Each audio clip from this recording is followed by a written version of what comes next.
Assalamualaikum warahmatullahi wabarakatuh. Selamat siang semuanya.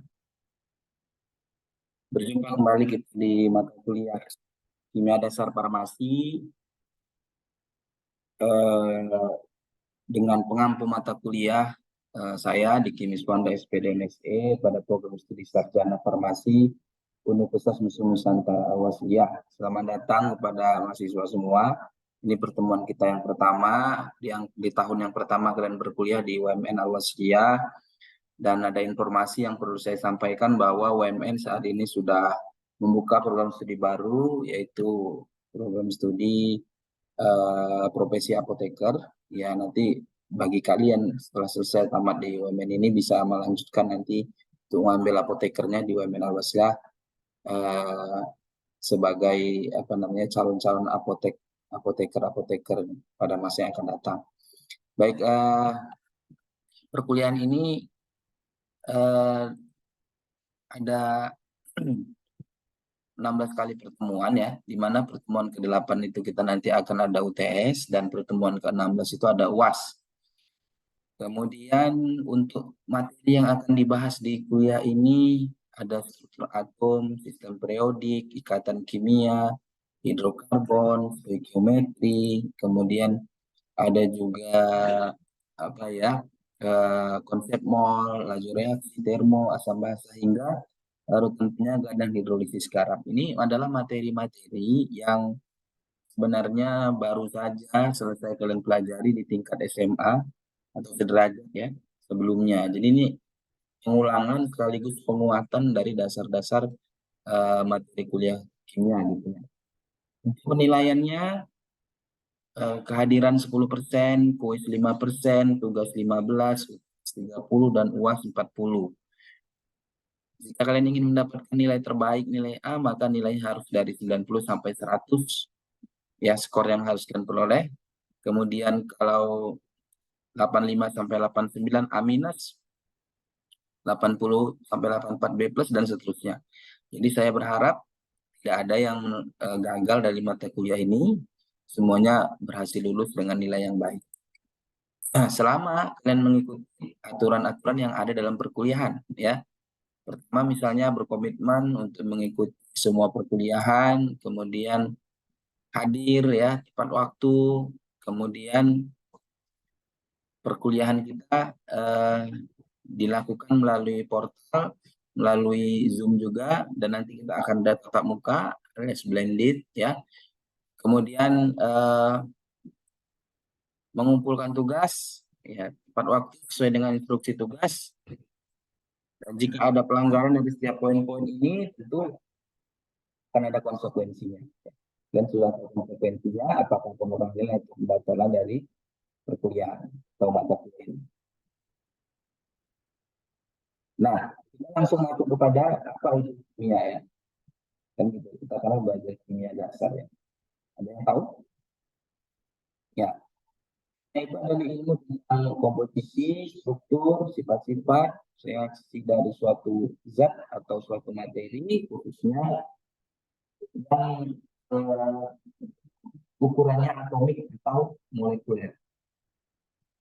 Jadi kalau ditanya apa, kimia mempelajari tentang susunan, kemudian bagaimana susunan itu terbentuk, bentuknya, sifatnya bagaimana,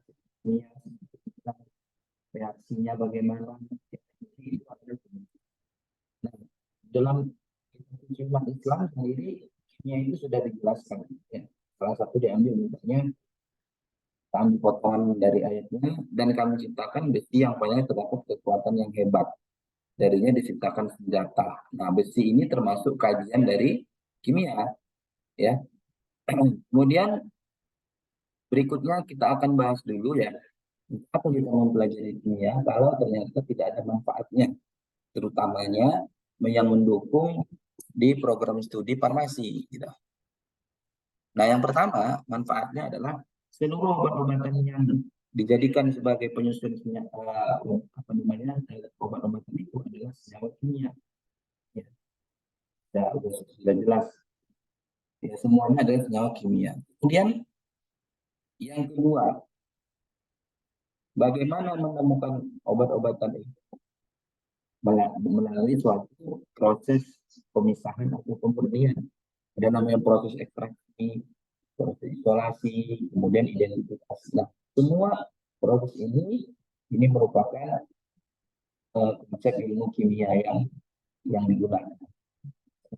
Dari buah herbal yang dianggap memiliki efek apa namanya efek aktivitas biologis, misalnya kita ekstrak dari sana, kemudian nanti kita pisahkan mana yang kita inginkan, mana yang tidak diinginkan, dipisahkan, lalu kemudian kita identifikasi apa saja ternyata senyawa yang bermanfaat untuk aktivitas biologis itu, maka itu merupakan konsep kimia.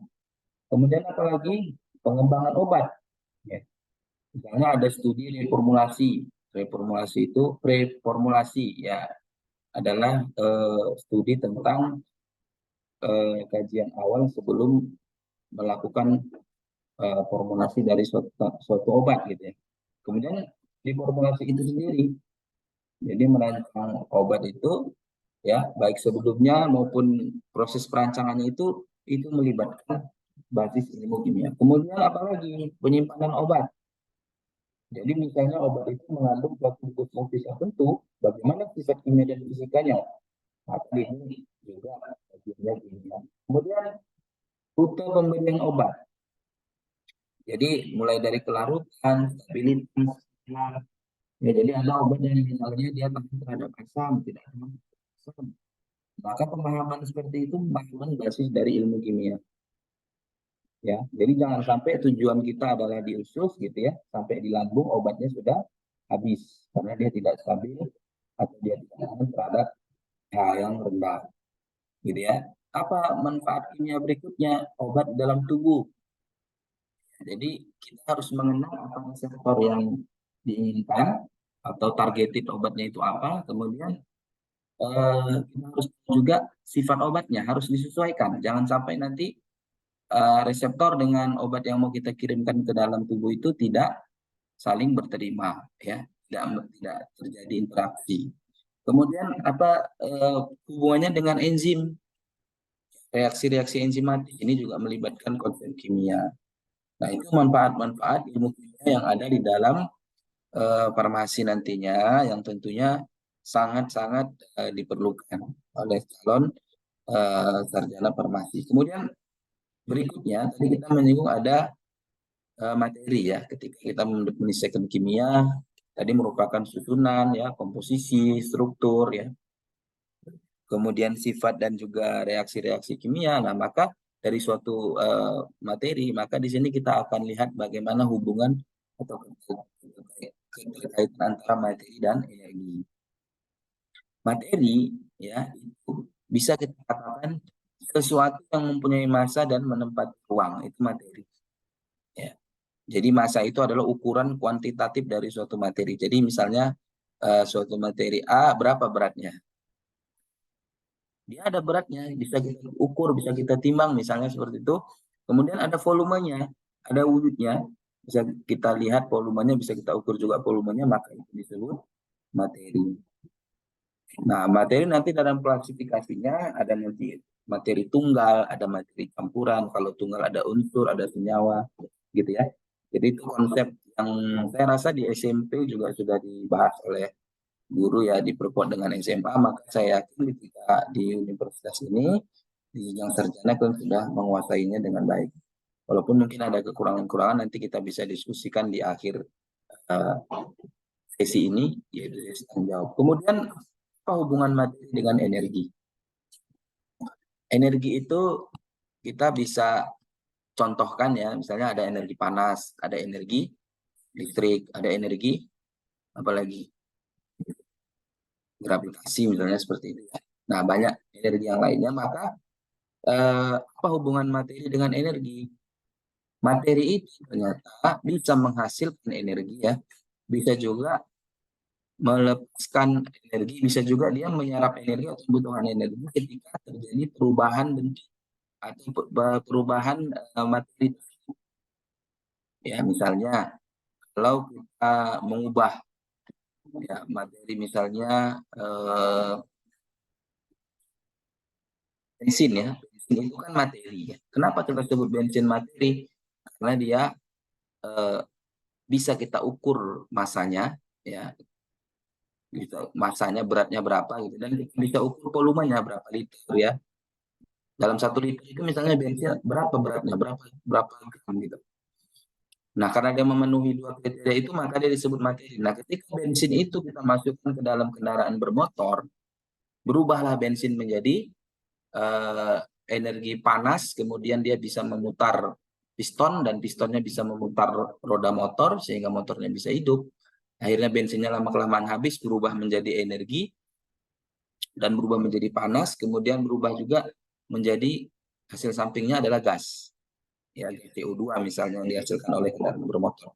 Maka ketika terjadi perubahan bensin menjadi gas, itu disertai dengan energi panas. Nah, maka kita katakan perubahan bensin menjadi gas CO2 misalnya dan air itu menghasilkan energi panas gitu. Nah, kejadian atau peristiwa ya di mana perubahan materi menghasilkan energi atau menghasilkan panas atau kalor itu disebut dengan reaksi eksotermik atau eksotermik. Kenapa disebut eksotermik? Karena dia itu melepaskan. Ya, jadi peristiwa pembakaran, peristiwa apa nama misalnya peragian ya, peragian itu misalnya kita buat tempe, buat apa namanya tape itu menggunakan ragi, itu pasti kalau kita lihat nanti suhu setelah ragi atau tempe itu jadi itu tinggi panas. Kenapa? Karena terjadi pelepasan kalor. Ada reaksi-reaksi tertentu yang dia membutuhkan kalor, namanya adalah reaksi endotermik. Kalau tadi melepas eksotermik, kalau menyerap membutuhkan endotermik. Ya. Misalnya apa? Misalnya es mencair, contoh fisika, mencair dengan suhu yang semakin menurun. Jadi kalau ada suhu makin naik, eksotermik, kalau suhu makin turun itu adalah endotermik. Kemudian berikutnya, materi itu memiliki sifat yang kita kategorikan menjadi dua, sifat intrinsik, sifat intensif dan sifat ekstensif.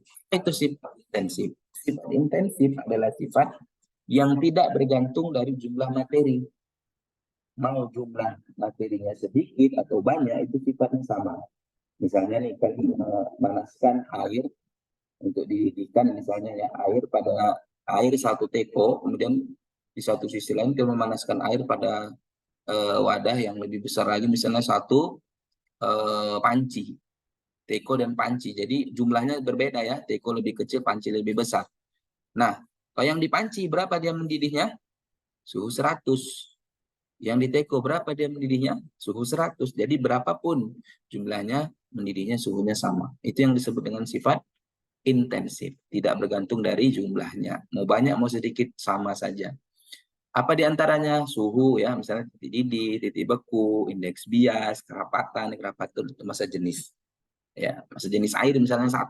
Airnya mau berapapun jumlahnya, masa jenisnya sama dengan 1. Kemudian yang kedua adalah sifat materi dari sifat ekstensif. Apa itu? Dia bergantung jumlah zatnya. Kalau makin banyak zatnya, makin kuat sifatnya. Misalnya, sifat massa. Massa itu berat ya. Jadi kalau misalnya eh, kita katakan misalnya apa contohnya, gula misalnya, gula 2 sendok misalnya, gula 2 sendok kita timbang masanya berapa? Oh misalnya sekian gram. Lalu ada gula satu gelas, ya gula 1 gelas, tentu lebih berat masanya. Jadi semakin besar sifatnya, maka semakin besar jumlahnya, maka sifatnya makin besar. Di antaranya itu adalah massa, energi, mol, dan volume. Ya. Nanti pertemuan berikutnya kita akan bahas lebih banyak tentang mol. Ya. Nah, sifat materi tadi ada 2, kemudian kita lihat wujud materi. Wujud materi ada 3, padat, cair, dan gas. Dari padat, cair, gas ini kerapatan dari partikel penyusun materi tersebut semakin renggang. Jadi kalau padat itu dia partikel penyusunnya itu rapat, kemudian agak sedikit merenggang dia jadi cair, kemudian kalau gas itu dia lebih berjauhan lagi. Ya. Nah, ini bergantung ya. Nanti kita akan lihat juga ya, dari wujud materi ini ada juga nanti yang kita sebut dengan fasa. Jadi fasa itu ada padat, cair, gas, dan ada satu lagi aqueous. Aqueous itu artinya larutan. Nah, kemudian berikutnya materi tadi seperti yang sudah saya ungkapkan, dia dikelompokkan menjadi dua, yaitu materi zat tunggal dan campuran. Yang zat tunggal ada unsur dan senyawa, sementara yang campuran itu nanti ada campuran homogen dan campuran heterogen. Kita lihat apa itu unsur. Unsur adalah materi yang tidak dapat diuraikan dengan reaksi kimia menjadi zat yang lebih sederhana. Artinya, secara konsep kimia atau menggunakan reaksi kimia, unsur itu tidak lagi, dia merupakan yang paling sederhana gitu ya. Jadi kalau contoh di sini ada kobalt, kobalt ini adalah unsur, kalau partikel terkecilnya adalah atom kobalt. Ya. Kemudian senyawa. Senyawa adalah materi yang dibentuk dari dua unsur atau lebih dengan perbandingan tertentu. Ya, misalnya air, H2O, HO2O itu ada unsur hidrogen, ada unsur oksigen, perbandingan tetapnya 2:1, hanya 2 O-nya 1 jadi H2O. Nggak ada H2O3 misalnya, atau H2O2, ada sih H2O2, bukan air, dia namanya peroksida, hidrogen peroksida. Nah, lalu ada campuran. Campuran ini gabungan dari dua atau lebih zat tunggal dengan perbandingan yang tidak tentu atau sembarang. Ya, misalnya ada campuran antara air dan gula, ini ya. Ada campuran antara pasir dan air. Ada campuran antara garam dan air. Nah, perbandingannya tidak tentu. Lalu di sebelah kiri ini adalah larutan iodin, sebelah kanan ini adalah campuran antara minyak yang di atas dan air yang di bawah. Kalau kita perhatikan, iodin ini sudah bercampur sempurna alias homogen. Maka larutan iodin disebut dengan campuran homogen. Sementara air dan minyak ini heterogen. Kenapa? Karena dia tidak bercampur homogen alias nampak di situ terjadi semacam pemisahan atau terpisah dia. Nah, jadi ada yang homogen itu dia betul-betul tercampur secara sempurna, sementara yang heterogen dia tidak tercampur secara sempurna zat penyusun dari campuran tersebut. Nah, begitu ya. Lalu bagaimana cara memisahkan antara komponen satu dan komponen yang lain dalam suatu campuran? Nah, kita kelompokkan menjadi dua. Ada pemisahan dengan cara fisika dan ada pemisahan dengan cara kimia. Pemisahan dengan cara fisika tidak mengubah zat selama pemisahan. Ya, misalnya filtrasi. Ya, misalnya kita ini mau buat teh manis dengan bubuk teh gitu ya. Kita campurkan seperti zaman dulu buat teh, bukan teh celup nih. Jadi kita masukkan air, lalu kita masukkan teh atau masukkan serbuk teh, baru kita masukkan air, lalu kita saring gitu kan, filtrasi. Nah, penyaringan atau filtrasi itu termasuk cara fisika. Kemudian kalau cara kimia ini mengubah apa? Mengalami perubahan zatnya ketika proses pemisahan. Misalnya memisahkan dengan cara mereaksikan ya campuran tersebut dengan zat yang lebih sensitif terhadap salah satu komponennya.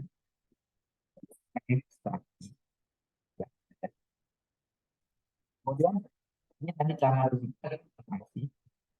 Ya. Nanti kalau kita buat teh manis itu kita tarik, maka hasil saringan ini kita sebut filter. Kemudian yang di atas ini yang tidak lolos saringan itu namanya adalah residu. Itu namanya filtrasi. Nah, ini juga cara ya, destilasi. Destilasi ini prinsip pemisahan campuran dengan melihat perbedaan titik didih dari dua cairan atau lebih. Misalnya kita memisahkan minyak bumi yang komponennya itu ada bensin, solar, ini, kemudian ada lilin dan lain sebagainya itu yang memiliki titik didih berbeda-beda nanti kita pisahkan. Nah, komponen yang titik didihnya lebih rendah akan terpisah lebih dahulu. Gitu ya. Nanti kita bahas dulu di pembahasan tentang itu. Ini adalah destilasi ya. Kalau membahas tentang hidrokarbon, kita akan membahas tentang destilasi dari minyak bumi. Kemudian rekristalisasi, itu artinya adalah kembali, kristalisasi adalah pembentukan kristal. Jadi pembentukan kristal kembali. Misalnya di sini ketika kita mau membuat atau memurnikan garam. Garam itu kan ketika diperoleh dari laut ya, dari tambak garam itu kan masih kotor. Kemudian ada komponen tertentu yang tidak terpenuhi, misalnya iodiumnya kurang. Maka untuk mendapatkan garam yang siap konsumsi dan memenuhi standar itu diperlukan proses lagi. Salah satunya rekristalisasi. Jadi garam yang diperoleh dari tambak tambak garam itu ya, maka diambil kemudian kita larutkan, kemudian kita saring untuk memisahkan kotoran-kotoran yang besarnya. Kemudian setelah disaring, kemudian kita panaskan, kita tambahkan iodium ya untuk memenuhi standarnya. Setelah itu baru kita kristalkan balik. Ya, kita buat dia menjadi bentuk kristal. Jadi dari kristal kita larutkan, kita kristalkan lagi, namanya rekristalisasi gitu ya. Kemudian ekstraksi. Nah, ekstraksi ini prinsipnya adalah perbedaan pelarutan komponen dalam pelarut yang berbeda. Ya, ekstraksi ini banyak nanti dipakai nih untuk yang kita di farmasi, karena nanti akan selalu ya, hampir selalu mahasiswa tugas akhirnya itu melibatkan proses ekstraksi. Gitu ya. Jadi misalnya ada ekstrak daun apa ini misalnya ini ya. Misalnya daun pandan ya, ekstraksi daun pandan. Kita melihat ada menduga ada di situ komponen yang bermanfaat di daun pandan itu. Ya, yang misalnya larut dalam air, maka kita apa namanya, kita buat apanya, serbuknya ya, serbuk daun pandan itu, kemudian nanti serbuknya itu kita larutkan dalam air ya, lalu kita ekstraksi. Nah, kemudian ada lagi prinsip pemisahan lainnya namanya kromatografi. Apa itu? Prinsipnya perbedaan daya serap dari suatu zat dengan zat lainnya. Ya, ini nanti ada istilahnya eluen. Eluen itu yang membawa cairan pembawa ya, untuk melarutkan dari komponen yang kita harapkan. Gitu. Ya, kemudian dan padat yang menyerap zat itu namanya absorben. Nah, kromatografi ada yang lapis, ada yang kromatografi kolom. Kemudian nanti ada mata kuliah khusus tentang kromatografi ini, di mana nanti di situ lebih ditekankan kepada penggunaan instrumentasi dalam pemisahan. Nah ini nanti ada PLC namanya, ada GCMS, ini yang sangat-sangat diperlukan oleh studi atau apa kimia farmasi. Nah, ini beberapa referensi yang bisa nanti menjadi perhatian kita. Walaupun di luar ini nanti bisa juga kalian cari yang terkait dengan mata kuliah kita ya. Terima kasih ya. Nanti untuk berikutnya, sesi berikutnya kita akan apa namanya diskusi. Ya, silakan jika ada pertanyaan untuk disampaikan.